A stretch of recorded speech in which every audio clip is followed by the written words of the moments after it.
Khamzat Chimaev versus Gerald Mearshart, and all I got to say is, wow. You know, listen, I'm not going to say I'm on the Khamzat train completely, but this man, that's impressive. I know Gerald Mearshart, he was knocked out his last fight, which, you know, not great. But he's definitely the toughest test that Khamzat has fought, and he put an end to that fight fast, and a way that we haven't seen it yet. You know, we've seen the wrestling, we've seen the domination of wrestling, you know, obviously very similar to Khabib. And then to come out with that power and just drop him in one shot and end the fight, I mean, that was impressive, and that raised my eyebrows for sure.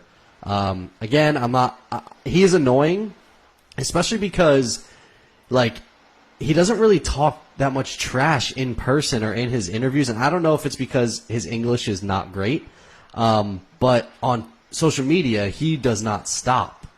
So I don't know what that kind of annoys me. Like, I feel like, you know, stop being a keyboard warrior and, like, say it to their faces. Not that he can't back it up. Obviously, he's out here knocking guys out and everything, but that's a little bit annoying. But really, really impressed by that knockout. You know, and it's weird because we just aren't seeing enough of him because his fights are just so short.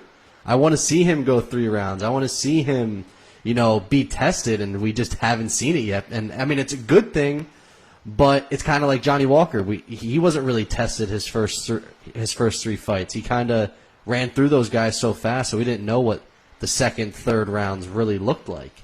And so I'm still, the jury's still out on him, but I mean, you can't lie. I mean, the dude's been freaking impressive, especially after that. I'm jumping on the train. I'm on it. I'm on the Chimaev train. I think I'm surprised. And not at 185.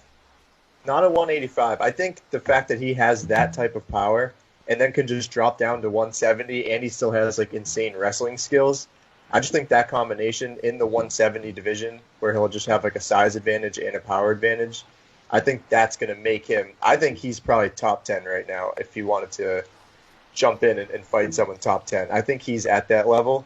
But then when you start getting closer to, like, the top 5, I think that's where he's going to struggle against Colby, Usman, Burns, all those types of fighters. Leon.